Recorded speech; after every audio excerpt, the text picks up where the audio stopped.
बनाम कांग्रेस है। जनता बनाम कांग्रेस का है। 5 साल पहले यहाँ से विधायक थे राम कुमार गौतम। वो राम कुमार गौतम भाजपा का हिस्सा होने के बाद शहीदों से मैदान में है। इस परिवर्तन के संदर्भ में कैप्टन अभिमन्यु जी की दृष्टि? जी, निश्चित तौर पर गौतम जी हमारे क्षेत्र में एक बड़ी राजनीतिक हस्ती है। उनका बहुत बड़ा एक राजनीतिक वजूद है, उनका अपना एक टीम है, तो वो साथ आने से हमारी राजनीतिक शक्ति बड़ी है। सीधे मुकाबले में उनका सहयोग का हमें लाभ मिल रहा है। वो सफ़ीदों भी जीतेंगे, नानंद भी जीतेंगे, और हम हाँसी भी, विनोद भयाना जी हमारे ही लोहारी गांव के सरपंच रहे 10 साल, हाँसी भी जीतेंगे।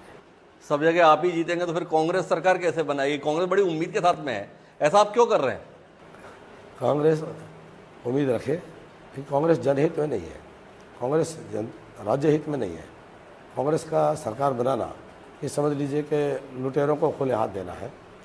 हम पूरी एड़ी चोटी का जोर लगाएंगे कि हमारी सरकार बने और कांग्रेस की ना बने।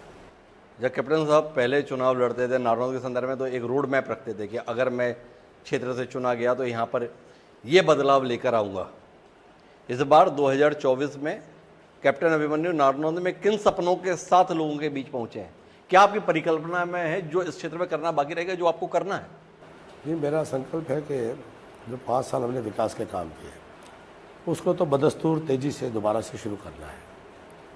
लेकिन जो इस बार हमारी प्रायोरिटी होगी वो होगी कि हमारे क्षेत्र के नौजवानों के रोज़गार के लिए अधिक से अधिक काम कर सकें। उसके लिए हमें उद्योग, कारखाने, फैक्ट्री यहाँ पर सहूलियतें दे करके उनको लेकर के आना, या यहाँ पे हमें जॉब कैंप लगा करके उनकी प्लेसमेंट्स करवाना, कोई स्किल डेवलपमेंट करना, कोई एकेडमीज़ खोलना, और हर बच्चे के योग्य जो है वो कैसे एम्प्लॉयमेंट बने, काउंसलिंग सेंटर्स बनाना। तो रोज़गार पर मेरा प्रायोरिटी रहने वाला है, मेरी फोकस रहने वाला है। तो ये रोजगार पर जो फोकस के संदर्भ में, तो इसमें किस प्रकार का रोजगार सृजित करने का इरादा है? जो हैं उन्हें रोजगार देना है या उनको दक्ष करने के संदर्भ में भी कोई योजना आपके जहन में है? दक्ष करने का कार्य भी है और जो है उनको भी देना है। मैंने कहा ना, स्किल डेवलपमेंट सेंटर करना है, काउंसलिंग सेंटर करना है, और इन सब को करके, क्योंकि जो है उससे कहीं ना कहीं तो उसको डेवलपमेंट करके ही बेहतर प्लेसमेंट हो सकता है।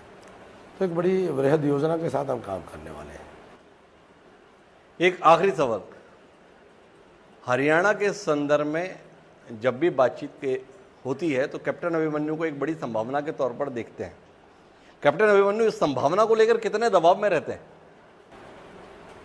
कोई दबाव नहीं होता है जी।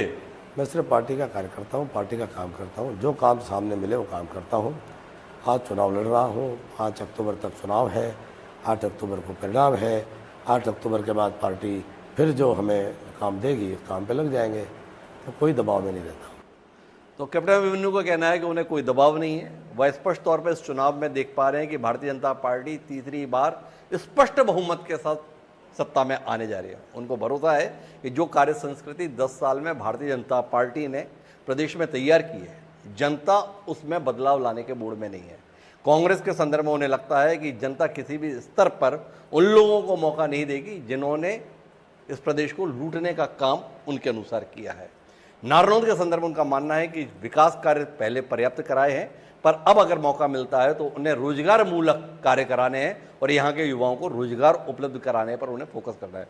तो कैप्टन साहब, आपका बहुत बहुत धन्यवाद। इतनी व्यवस्था के बीच समय निकाला और उन मुद्दों पर बात की जिन पर जनता को दिलचस्पी है। तो आज के इस कार्यक्रम में इतना ही। दीजिए मुझे इजाजत, सदा प्रणाम। जनता को दिलचस्पी है तो आज के इस कार्यक्रम में इतना ही। दीजिए मुझे इजाजत, सदा प्रणाम।